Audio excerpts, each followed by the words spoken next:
Today, I am joined by some members of the Federal Executive Council to share an account of the stewardship of the administration of His Excellency Bola Tinubu, GCFR, President of the Federal Republic of Nigeria. As we mark the 2026 Democracy Day, immediately after my opening address, ministers will take turns to speak on developments in various sectors of our economy. We all recall that 3 years ago, this administration took office as a democratically elected government to deliver on the renewed hope agenda for economic recovery, development, stability, social welfare, security, human capital development, health, food security, technological advancement, critical infrastructure, and lots more.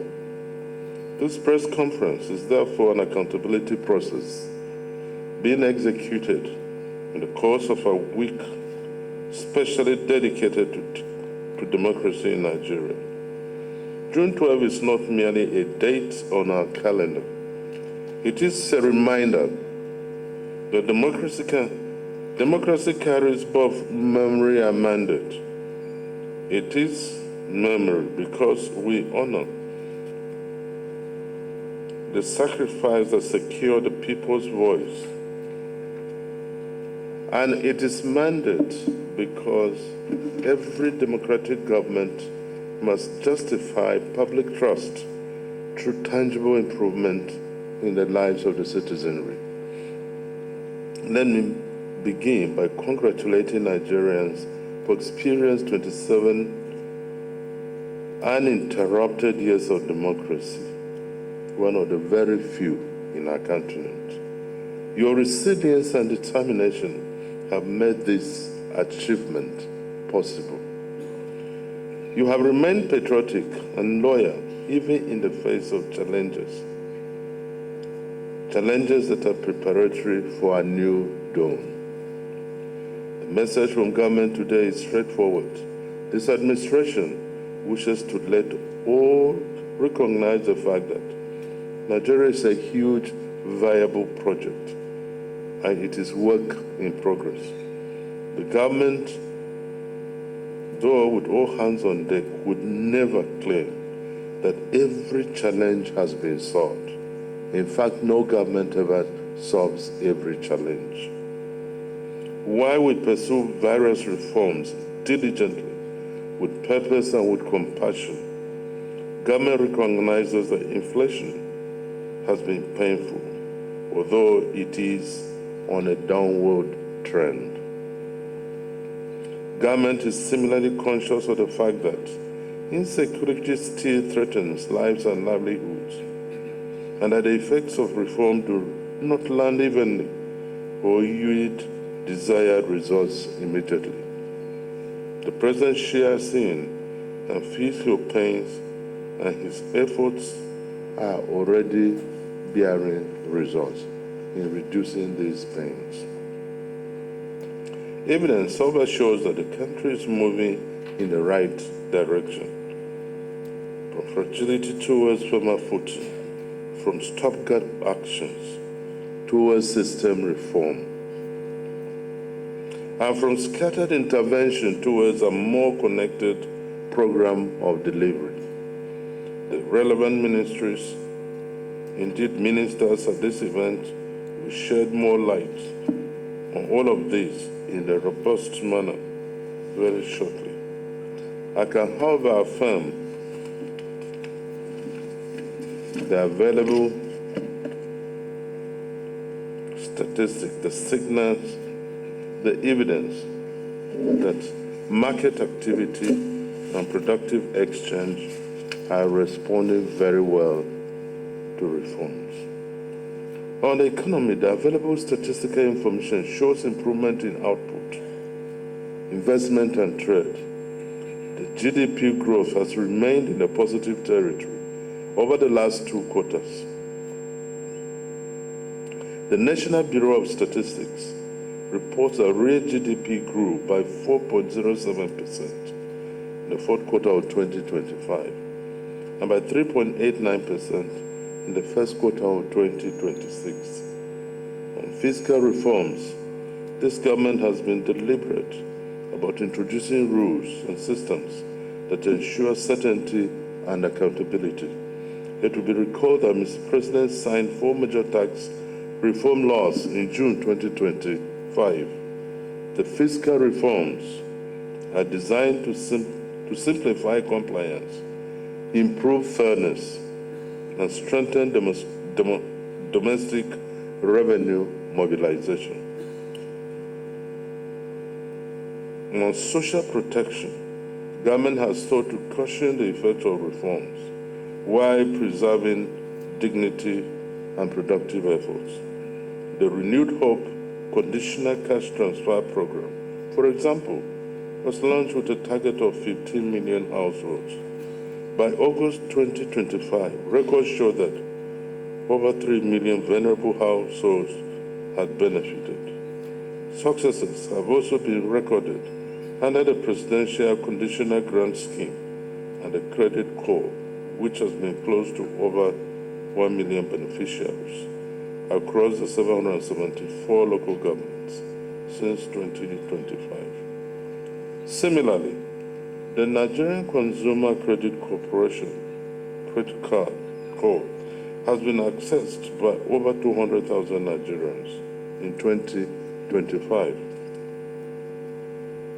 Credit code disbursed 37 billion naira in consumer credit, with over half of them accessing formal credit for the first time.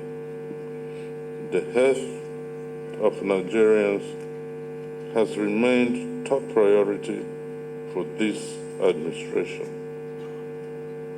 In the health sector, excuse me, please.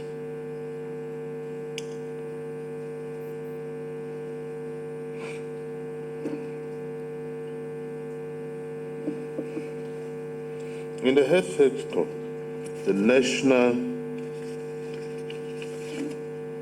Insurance Authority Act has created the legal basis for wider health coverage, and in September 2025, the President directed mandatory health insurance implementation across MDS through the Office of the Secretary to the Government of the Federation. The Ministry of Health, as you would be briefed by the Minister later, is implementing the Basic Healthcare Provision Fund, and resources have been provided to support over 8,000 primary healthcare centers, with expansion targeted at reaching 13,000 facilities. The Student Loan Act was signed in April 2024, and official results on this novel policy indicate that NEFON has already crossed the threshold of over 1 million beneficiaries.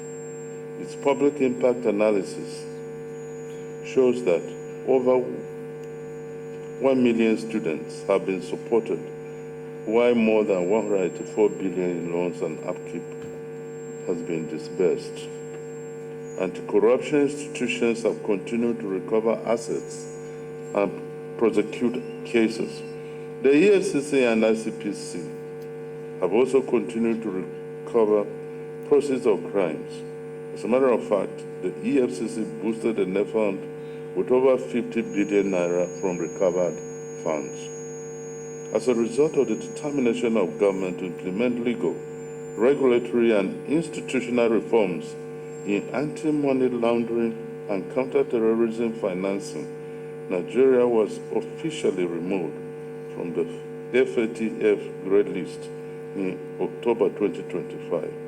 This administration has successfully, within the 3 years, introduced better rules, more effective systems, and firmer enforcement in keeping with its democratic obligation, which is to ensure the public authority serves the public interest. Accountability indeed in this administration is sacrosanct. The safety and security of citizens is our top priority, and the government shall never compromise on this.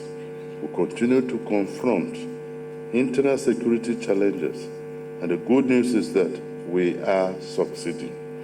While dealing with internal security issues, government remains conscious of the impact of international terrorism, especially on the African continent and on our domestic situation.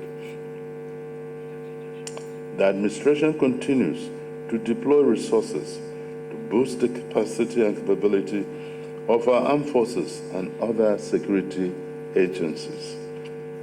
We also continue to deploy diplomacy and cooperation with our neighbors and friendly nations to tackle all threats.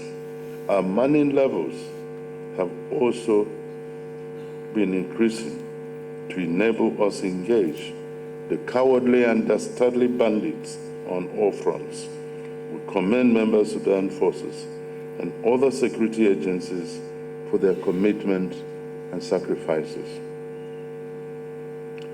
Government will, however, not pretend that insecurity will disappear today without the active support of all Nigerians. We therefore appeal to all citizens to make security our personal and collective national project. We call on everyone to be vigilant and to report suspicious activities to appropriate authorities. But we can say clearly that institutional responses are being sharpened, coordination is improving, and reforms are continuing because peace and civic order are foundations of democratic progress. Before I close these remarks, let me remind us that democracy thrives when there is cohesion. In a country as diverse and as plural as ours, development is strongest when trust is stronger than division. The Nigeria Interreligious Council, NIRIC, remains a standing Christian Muslim platform for peace, dialogue, peaceful coexistence, and understanding. This administration has continued to promote the activities of NIRIC as it enhances national stability. We must all remember that we are strengthened when the nation deploys its pluralism as a democratic asset. To further deepen national cohesion, Federal Executive Council approved the National Values Charter, which is intended to re-anchor public life around discipline, reciprocity, tolerance, citizenship, and service. On a day like June 12th, the reawakening of our values matter deeply. Looking ahead, our responsibility is to finish what we commenced in 2023.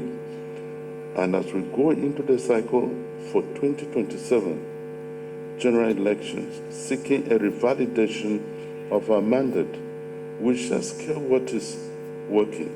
Our task is not completed yet, and under the leadership, bold and imaginative, of President Bola Tinubu, GCA5, more dividends will be achieved.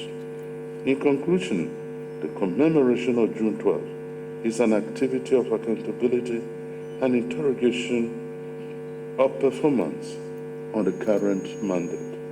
This government remains prepared to be judged by evidence, and the ministers will read out more achievements recorded in different sectors, in their individual briefs and in their responses to your questions. This is the democratic spirit in which we shall welcome your questions and the public scrutiny that follows them. Thank you, and God bless the Federal Republic of Nigeria.